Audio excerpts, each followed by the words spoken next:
Bismillahirrahmanirrahim. Assalamualaikum warahmatullahi wabarakatuh.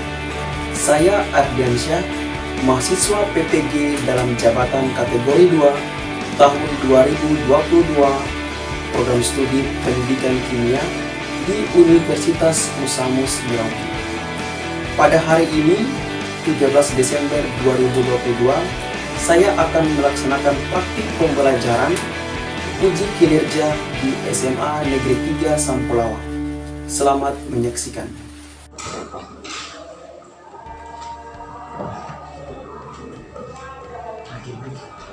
Bismillahirrahmanirrahim. Assalamualaikum warahmatullahi wabarakatuh.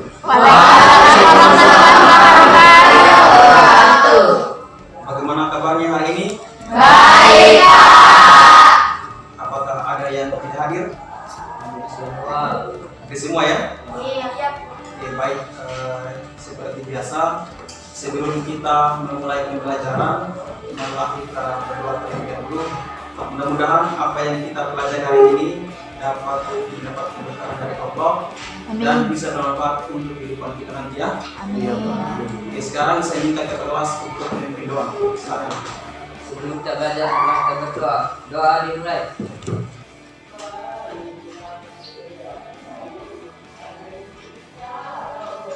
Doa selesai. Oke, baik. Sekarang untuk menanamkan rasa nasionalisme, maka saya mohon kepada adik sekalian kita berdiri sejenak dan menyanyikan lagu kebangsaan ya. Iya, Pak. Oke, semua silakan berdiri.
Sekarang sebelum kita masuk ke materi, Bapak akan kasih kalian sebuah gambar yang mungkin kalian pernah lakukan kegiatan ini saat masih kecil.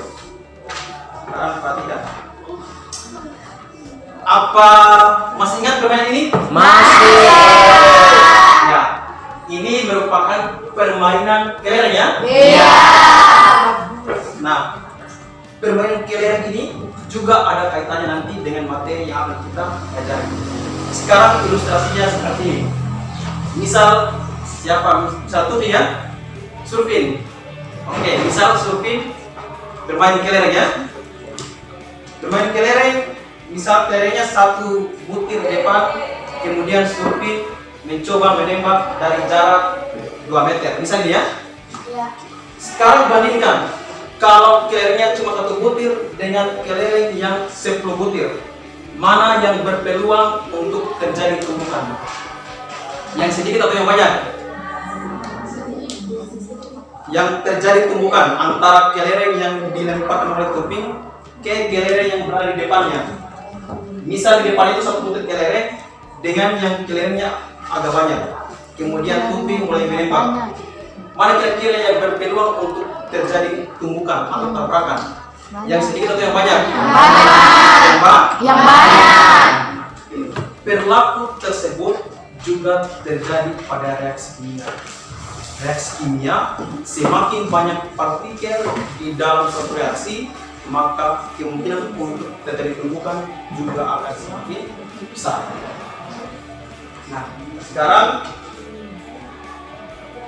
adapun tujuan pembelajaran yang akan kita pelajari hari ini, yaitu yang pertama, memahami teori tumbukan. Yang kedua, mengidentifikasi faktor-faktor yang mempengaruhi laju reaksi. Yang ketiga, menganalisis pengaruh konsentrasi terhadap laju reaksi berdasarkan teori tumbukan. Dan yang terakhir, menganalisis pengaruh luas permukaan terhadap laju reaksi berdasarkan teori tumbukan. Oke, sekarang saya akan menampilkan sebuah link, yaitu berkaitan dengan orientasi masalah yang kita baca hari ini. Untuk linknya saya sudah sebar di grup WhatsApp, ya.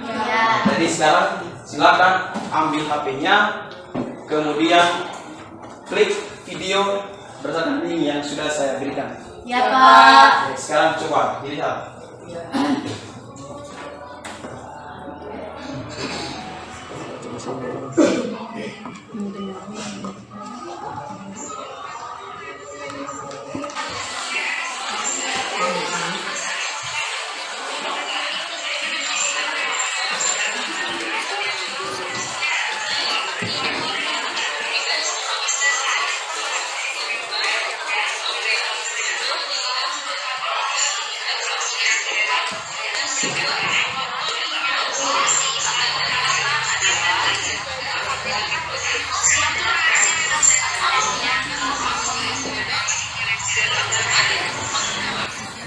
Tabrakan lebih besar.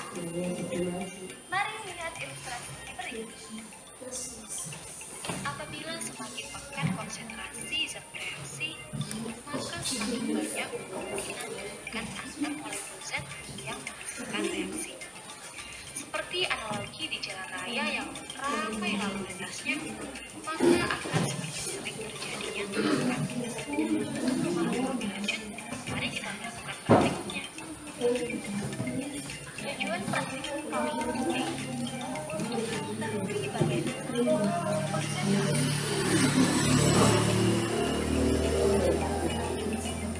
alat dan bahan yang kita gunakan yaitu 3 buah balon karet, 1 bungkus soda kue, 3 botol cuka. Silakan untuk bertanya. Bertanya, Pak, Ya. mengapa balon pada wadah C lebih besar ukurannya dibandingkan dengan wadah yang lain? Terima Oke, kasih. bagus. Bagus pertanyaan ya. Ya, Pak. Nanti sebentar kita akan cari tahu mengapa hal tersebut bisa terjadi. Video tersebut berisi tentang suatu percobaan dengan menggunakan asam cuka, ya, sebanyak 100 ml, kemudian dimasukkan ke dalam 3 wadah yang berbeda. Volumenya asam cuka yang digunakan itu semua sama, yaitu sama-sama 100 ml. Nah, kemudian yang membedakan adalah penggunaan yaitu soda. Soda untuk di wadah yang pertama itu isinya setengah sendok. Soda di wadah yang kedua isinya setengah sendok. Soda di wadah yang ketiga isinya setengah sendok. Setelah itu, setelah dicampur dengan soda, kemudian ditutup dengan balon, ya. Setelah ditunggu beberapa menit, kemudian balonnya sudah mulai mengembang, ya. Nah, dari balon yang mengembang tersebut, ternyata terlihat ukuran balon yang mengembang itu berbeda-beda, ya. Ada yang kecil, ada yang sedang, ada juga yang besar. Sekarang saya menampilkan sebuah gambar. Ini merupakan gambar parabola yang sudah berkarat. Parabola ini umum digunakan dalam masyarakat, ya. Kemudian parabola ini biasanya disimpan di samping rumah, ya. Entah itu di depan rumah, ada juga bahkan disimpan di atap rumah, ya. Sekarang parabola yang setiap hari itu berada di luar rentan akan terkena dengan air, ya. Kemudian dengan udara, lama-kelamaan muncul panas, ya. Yang jadi pertanyaan, masalah apa yang kalian lihat dari parabola tersebut, ya? Sebentar permasalahan itu dimasukkan dalam LKPD. Di LKPD juga ada petunjuk dan wacana yang berkaitan dengan parabola sekarang. Masing-masing kelompok maju ke depan untuk mengambil LKPD dan bahan ajar yang sudah saya siapkan. Ya Pak. Ya, silakan. 3, 4, 5, kelompok 6. Oke, kita lagi tambahannya. Untuk bahan ajarnya, masing-masing kelompok ambil lagi.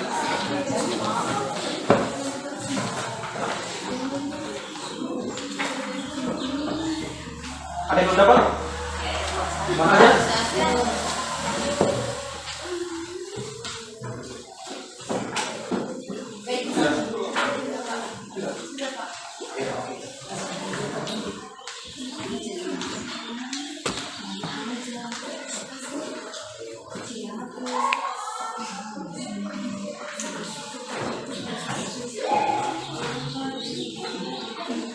Oke, sekarang masing-masing kelompok silakan mengerjakan LKPD-nya, ya. Saya beri waktu selama 30 menit untuk mengerjakan LKPD-nya. Silakan dikerjakan berdasarkan permasalahan yang telah kalian buat.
Baik, semua sudah ya? Sudah.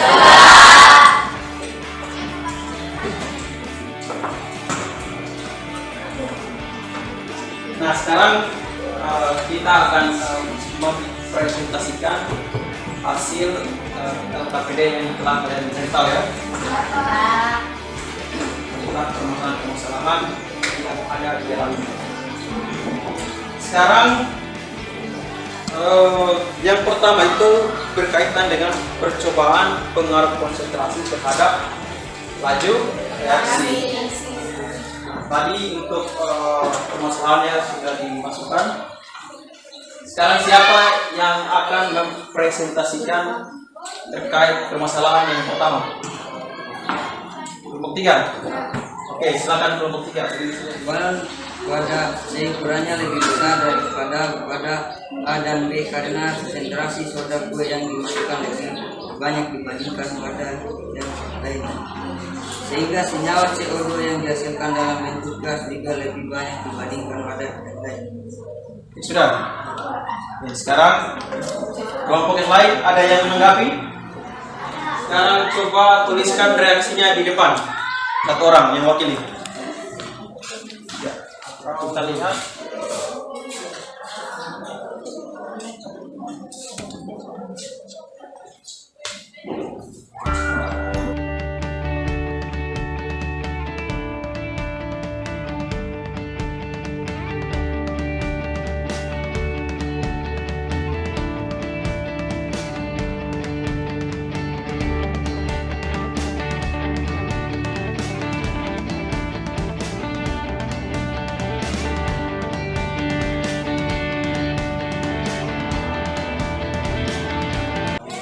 Apakah reaksinya sudah sesuai?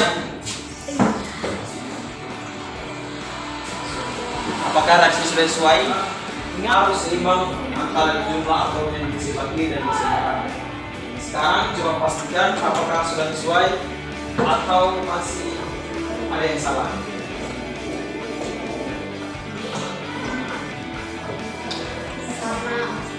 Sudah sama? Sudah? Oke, sekarang kita lihat ya. CH3COOH itu merupakan asam cuka. Asam cuka itu kalau biasa kita pergi beli di pasar itu dijual dengan asam cuka ya.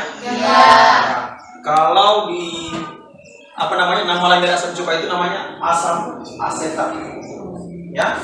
Jadi kalau dengan nama asam asetat itu sama dengan asam cuka. Yang kedua, basa NaHCO3, natrium dikarbonat. Ya. Asam tambah basa menghasilkan garam. Ya. Menghasilkan garam, namun ada gas juga yang dihasilkan, yaitu CO2. Apa itu CO2? Mari kita lihat jumlah atomnya. Di sini C-nya ada berapa? 1, 2, 3. Kalau di sebelah kanannya 1, 2, 3. Lihat lagi oksigen. Oksigen di sini berapa? 1, 2, 3. Ini ada 3. Totalnya semua berapa? 5. Sekarang yang di sini 1, 2 tambah 2 tambah 1 sama ya? Sekarang lihat lagi H. Ada berapa H di sini? 5. Ini dulu. 3 tambah 1 tambah 1 lagi 5. Cek lagi di sebelah. 3 tambah 2 5. Yang terakhir di sini Na-nya berapa? 1 ya? Di sini Na-nya berapa? 1. Jadi reaksinya sudah seta. Oke, kita beri tepuk tangan untuk kelompok 3.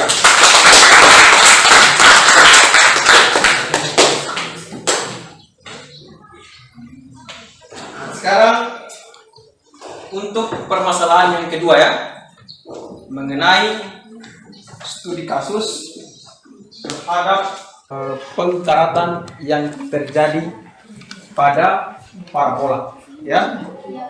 Oke, sekarang siapa yang ingin mempresentasikan mengenai permasalahan yang kedua. Kelompok lain, jika ada yang tidak sesuai, silakan menanggapi. Kelompok berapa? Kelompok 2. Kelompok 2? Ya. Oke, silakan kelompok 2. Ya, silakan berdiri saja di depan kursinya. Masalah yang ditemukan yaitu robohnya tiang parabola. Hal tersebut dapat terjadi karena adanya korosi. Korosi atau pengkaratan adalah suatu reaksi redoks antara logam dengan faktor lingkungannya atau oksigen dan air. Coba reaksinya ditulis di depan.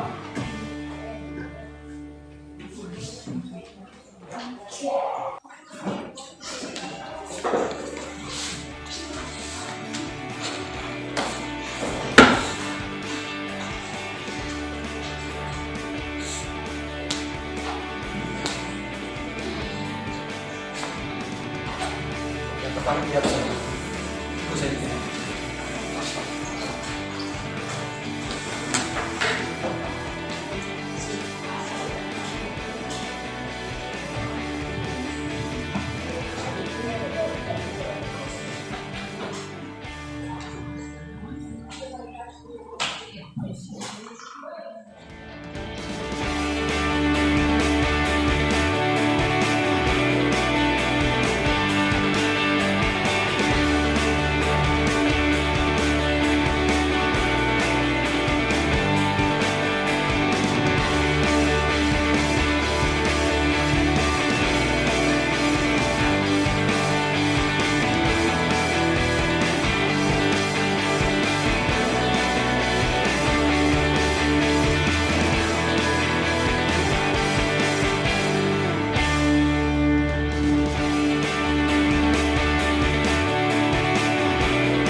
Sekarang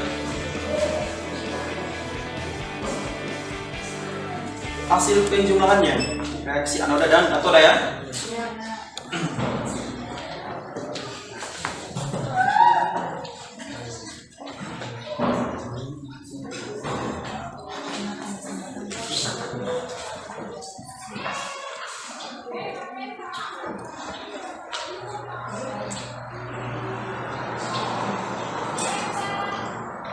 Yang pertama, reaksi di anoda Fe mengalami oksidasi ya, menjadi Fe2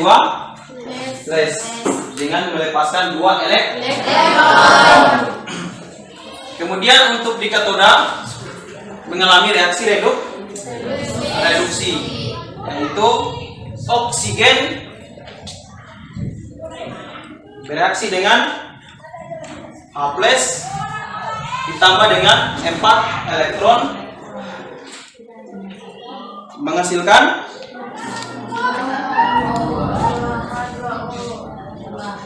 2H. Coba tuliskan kelompok berapa? Hasil reaksi oksidasi lanjut. Kelompok 4. Oke. Saya persilakan kelompok 4 untuk tuliskan reaksinya. Hasil reaksi oksidasi lanjut. Nanti kita periksa sama-sama. Tulisnya di bawah ya.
faktor apa saja yang mempengaruhinya?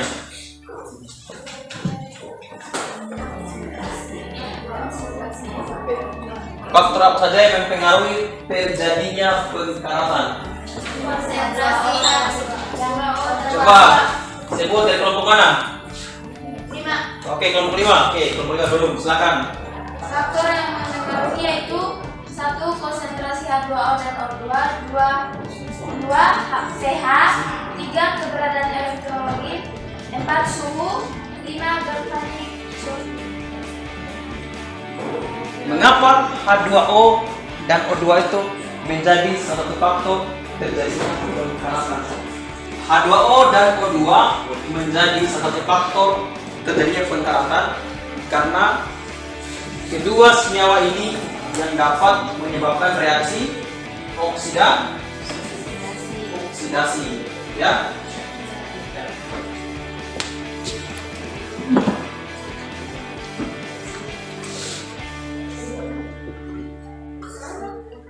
Oh ya. Kalau besi dibiarkan berada di luar rumah, lama-kelamaan akan terkena udara, ya, atau oksigen. Kemudian juga dikena dengan air, ya. Maka kedua zat ini yang dapat mengakibatkan terjadinya korosi, ya. Yang kedua faktor adalah pH atau derajat keasaman, ya. Kemudian yang ketiga keberadaan elektrolit. Salah satunya misalnya NaCl, garam itu merupakan elektrolit. Coba kalian lihat, kalau besi dikena air garam dibandingkan dengan besi dikena air biasa, mana yang mudah berkarat? Air garam. Karena air garam merupakan salah satu elektrolit. Jadi salah satu yang cepat terjadi korosi keberadaan elektrolit, ya. Kemudian selanjutnya suhu. Kalau suhunya panas dan suhunya dingin, mana yang lebih cepat terjadi reaksi? Yang panas. Maka suhu yang panas juga menjadi salah satu penyebab terjadinya reaksi cepat terjadi reaksi. Nah, kemudian yang terakhir, bagaimana solusi untuk mengatasi permasalahan tersebut? Oke, silakan. Kelompok berapa? 1 ya. Coba dibacakan. Bagaimana solusinya supaya tidak terjadi lagi korosi? Minimal untuk mengurangi reaksi terjadinya korosi. Dengan cara apa? 1.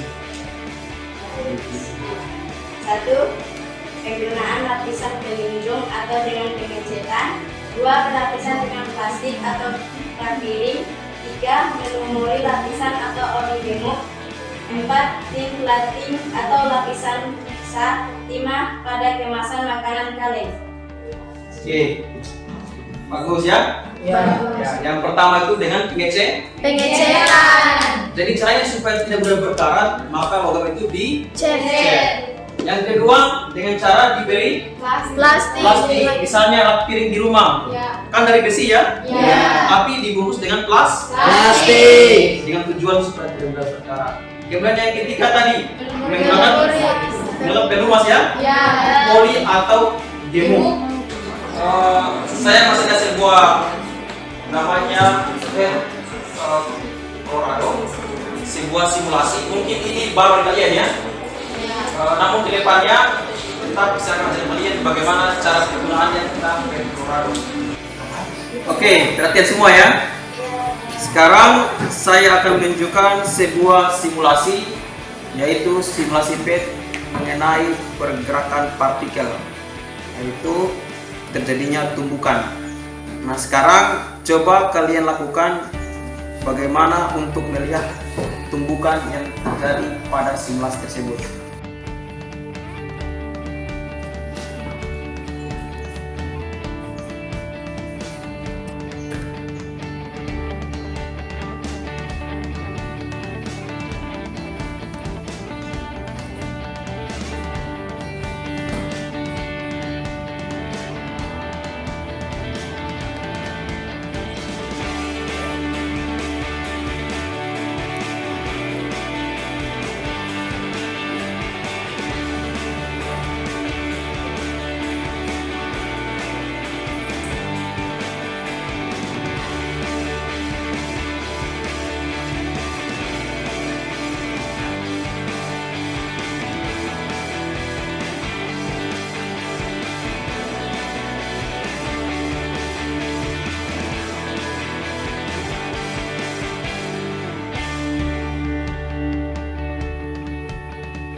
Saya buat simulasinya ya. Ya, Pak.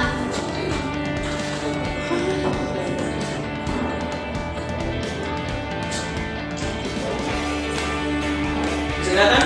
Bisa, Pak. Ini ada sebuah kotak, ya. Di dalamnya ini ada molekul.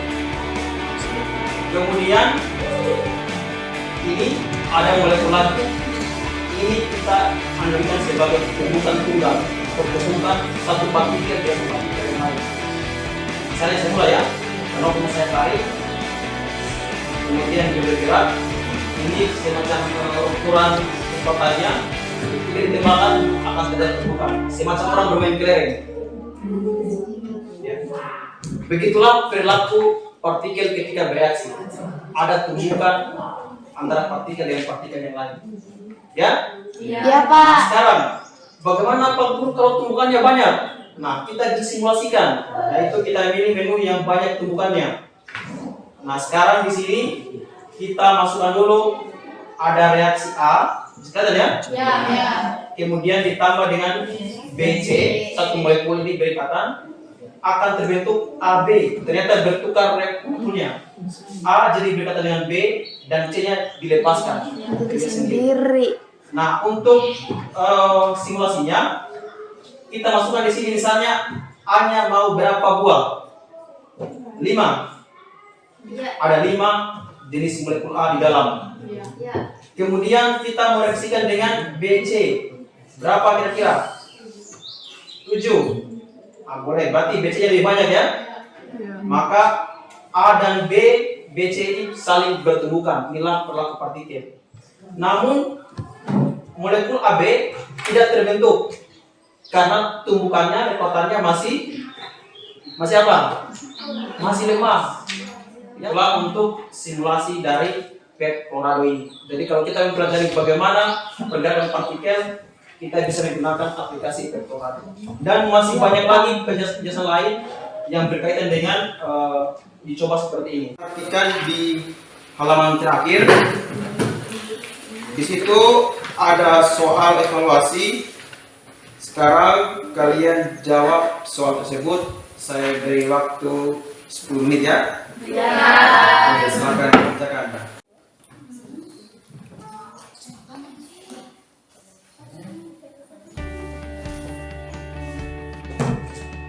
Saya minta salah satu untuk menyimpulkan kegiatan kita hari ini. Ya, siapa? Oke, silakan.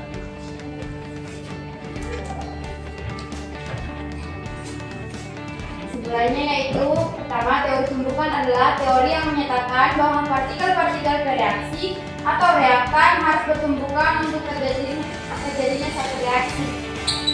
Kedua, faktor-faktor yang mempengaruhi laju reaksi ada 4, yaitu pemberian zat, luas permukaan, suhu, dan katalis.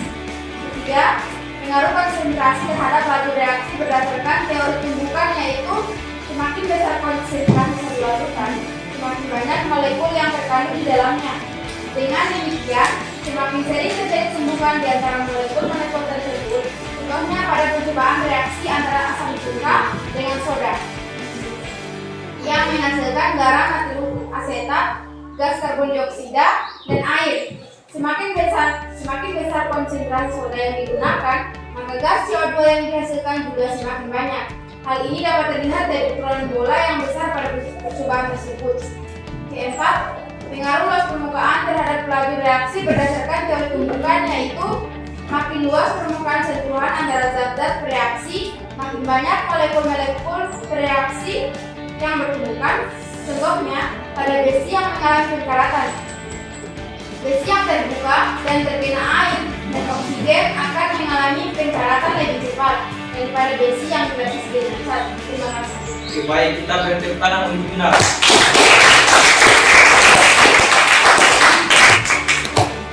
Jadi itulah kesimpulan berkaitan dengan tujuan pembelajaran yang kita pelajari hari ini ya. Ya, Pak. Untuk bahan refleksinya terkait pembelajaran kita hari ini, nanti saya akan kirimkan melalui link di grup. Kalian tinggal mengisi dan checklist seperti sebelumnya ya. Ya, Pak. Apakah pembelajaran hari ini sudah sesuai dengan yang kalian inginkan, ataukah ada hal lain yang perlu diperbaiki? Ya, yang terakhir untuk pembelajaran kita di pertemuan berikutnya yaitu tentang faktor-faktor laju reaksi, namun kaitannya dengan faktor yang berkaitan dengan suhu dan katalis. Untuk hari ini masih luas permukaan dan konsentrasi. Jadi ada 2 lagi ya? Ya. Oke. Teman, apakah sudah jelas semua? Sudah. Begitu, sekarang untuk LKPD-nya silahkan dikembalikan dan dikumpul di depan. Sebelum saya akhiri, saya ada sebuah pantun yang berkaitan dengan pembelajaran kita hari ini. Mau dengar? Oke. Yang pertama, Idul Fitri tandanya Lebaran. Keluarga kumpul makan ketupat. Semakin tinggi konsentrasi larutan, laju reaksinya semakin cepat.